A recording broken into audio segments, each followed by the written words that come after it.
Chapter 3. The family welcomed Robert and Rose, their surprise visitors, and were having breakfast in the restaurant. "Wow, how did you get here so fast, Uncle Bob?" George asked with a mouthful of toast. "George, how many times do I have to tell you not to talk with your mouth full?" Beth chastised the 9-year-old. "About 1,000,000, Benjamin added. "Sorry, Mum," George said, making sure he had swallowed his toast and took a sip of his tea to make sure his mouth was empty. "We flew over, Georgie," Bob laughed. "Wow, I bet your arms are tired, Uncle Bob." This uncharacteristic comment from Edward had everyone silenced for a moment. Then George, Benjamin, Bob, and Rose burst into laughter, followed by Beth and Thomas. "Well done, Eddie," Rose spoke through her laughter. "That took us all by surprise. I've been saving that one for ages." Edward smiled. "Well, the timing was perfect," Bob winked at his nephew. "Are we all going to the stadium together?" Edward asked. "Yes, Edward, but I may have to leave for a brief meeting during the activities," Thomas answered his son. Thomas and Beth took the opportunity to tell the boys that they would be attending various functions the next week, but Uncle Bob and Auntie Rose would look after them. The boys were thrilled by that idea. They loved their aunt and uncle. Uncle Bob excelled at making them laugh. So after a leisurely breakfast, a large car came and picked them up and took them to the Olympic Stadium. The boys were excitedly pointing out all the landmarks along the way. Robert and Rose gasped at the size of the stadium. As they were seated and waiting for the day's events, Edward asked, "Is this your first time in Germany, Uncle Bob?" "No, Eddie. I came to this country when I was about 15. It was a kind of family holiday," Bob replied. "Nice," Edward exclaimed. "Where did you visit?" "We did a road trip. I'll tell you the story when you're a little older." "That's what my father says exactly." Edward looked suspiciously at his uncle. "Stop bugging your uncle about that trip, Edward. They will tell you when they and you are ready," Beth warned. "Yes, Mother, sorry." The games started, and at 10:30 a.m. the qualifying rounds of the long jump began. Owens did not do well in the first 2 jumps. Lutz Long, the German athlete, apparently gave Jesse Owens some advice, which Owens applied and finally qualified for the semi-final round in the afternoon. The boys were pleased about that. In the early afternoon, a messenger approached Thomas with a message that Wolfgang Fürstner, the Olympic Village vice-commander, needed to meet him urgently. Thomas asked Bob to come along with him in the guise of his assistant. The vice-commander had a car waiting for them outside the stadium, ready to speed them nearly 9 miles to the village in Wustermark. The village was quite a sight, luxurious and in a beautiful setting near a lake. The car pulled up next to the infirmary. Wolfgang was anxiously waiting for them. He spoke in English. "Thank you for coming, Dr. Hardwick Turnbull. Please come inside." Once inside, Thomas introduced his brother Bob as his assistant. "Of course, Doctor. Please come this way." Wolfgang guided them down a corridor to one of the treatment rooms. A young British athlete was lying on the surgery table. He was convulsing and in obvious pain. "How long has he been like this?" Thomas asked as he rushed to examine the young man. "He said he started to get cramps after breakfast this morning. The cramps got worse and then excruciating," Wolfgang informed him. "I didn't call an ambulance because I suspect foul play."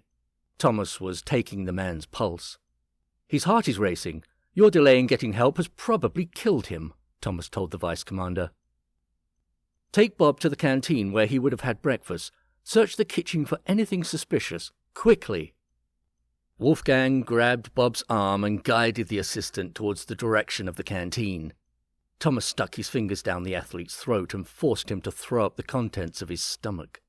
Next, Thomas found some activated carbon and forced the young man to drink it, hoping the charcoal would absorb any poison left in his stomach.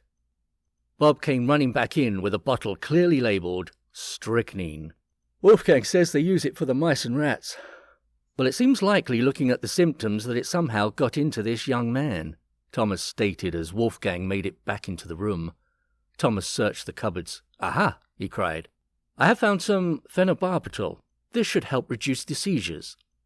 The young man was still in excruciating pain. Thomas dosed him with some potent painkiller. Will he live? Wolfgang asked anxiously. Well, it depends on how much of the poison is absorbed into his bloodstream. Keep him hydrated and get one of your medical staff to hook him up to a drip. Make sure his room is kept dark and keep him sedated. Let me know how it goes, please, Vice Commander. Yes, I certainly will. If you had called an ambulance promptly, he would have had a better chance, sir, Thomas reprimanded Wolfgang. I know, but I suspected foul play. I didn't want to alert the perpetrators and have them remove any evidence. I have a feeling there is something or someone powerful behind this. Wolfgang had a panicky sound in his voice. So are you telling us this happened before? Bob asked. One of the builders here was half Jewish, and he died from what looked to be the same poison. Well, I assumed he died. He was in a bad way. They took him away in an ambulance, and I never heard from him again. So I called the hospital, but they have never heard of him. So I asked my superiors, too. Then what happened? Bob asked. A few days before the games began, I was demoted to Vice Commander, even though I did an excellent job of organizing all this. They also found out I have some Jewish blood. I don't know where I will end up after the games. This young man, I believe, has Jewish heritage too. Bob and I will check the canteen thoroughly before we leave. In the meantime, please have all the strychnine removed from the village, Thomas advised. What about the vermin? Wolfgang asked. Buy a cat, Bob said as he walked out of the room. Thomas had Wolfgang close the canteen and get everybody out. There were other canteens on the premises, so nobody was inconvenienced. Did you find out what he had for breakfast? Thomas asked Wolfgang. Yes. One of the canteen staff said he had some scrambled eggs and bacon, and that was all cooked fresh. Also, one of the trainers gave him a special mix of juices and vitamins, and it is kept refrigerated. Hey, Tom, Bob called and gestured for him to come over to the fridge. Bob pointed to a half-empty bottle labelled energy juice. Thomas put on a pair of thick rubber gloves he had picked up in the treatment room. Then he took the bottle, grabbed a straw, and dipped it in the juice. He put a minimal amount on the tip of his index finger. Next he touched the juice with the tip of his tongue.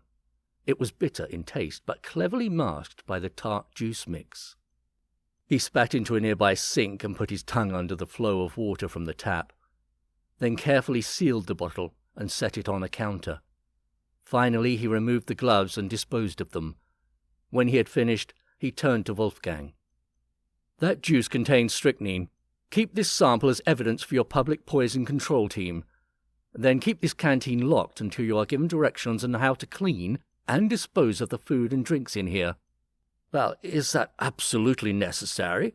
I mean, if word gets out.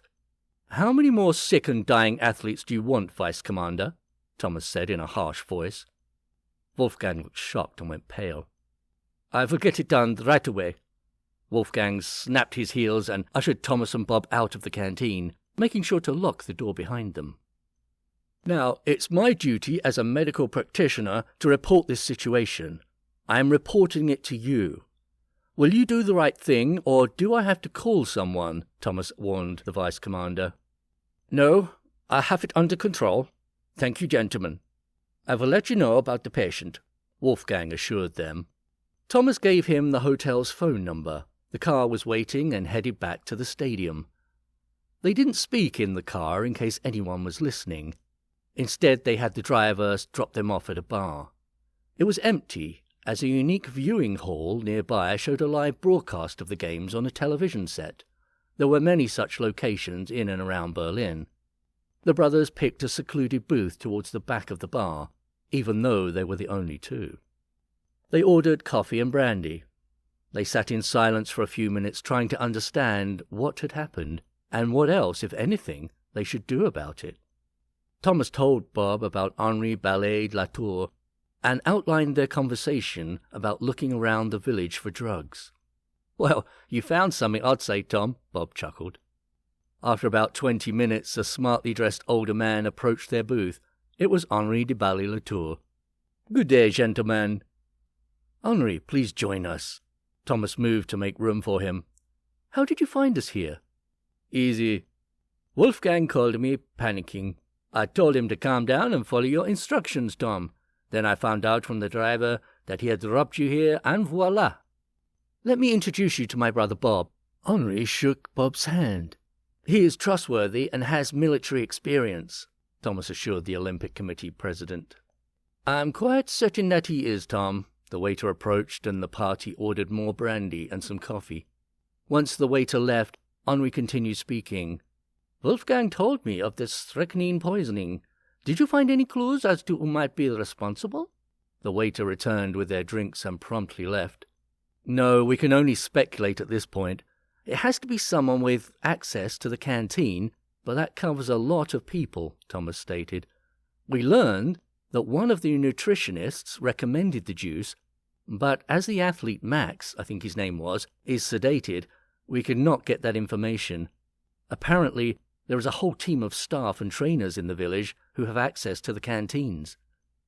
"And Wolfgang tells me you say it could be up to 12 hours before we can ask his Max?" Henry asked.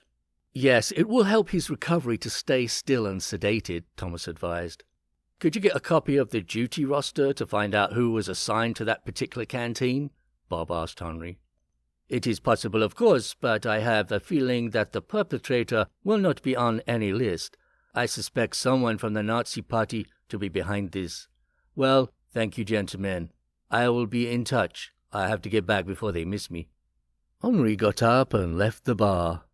Nobody seemed to notice him. Thomas and Bob finished their drinks and took a leisurely walk to the stadium. They both had the sense that they were being watched. Bob mentioned that a man in a dark suit was following them. Henri warned them that they were now of interest to the Gestapo, so they were not surprised. Once back in the stadium with the family, they ate lunch that their wives had saved for them, while the boys caught them up on all they had missed. Finally, at 4:30 p.m., the long jump semi-finals started. Both Jesse Owens and Lutz Long were now finalists. Then the showdown between the American Owens and the German Long came to an exciting conclusion. The crowd was enthralled. When Long kept rising to Owens' challenge, Thomas observed the Nazis jumping to their feet. Hitler was using his binoculars and talking enthusiastically. Finally, Jesse was triumphant and won gold. The crowd was in a frenzy of excitement. Lutz was the first to congratulate Owens and had his arm around his shoulders. This was the game's true spirit.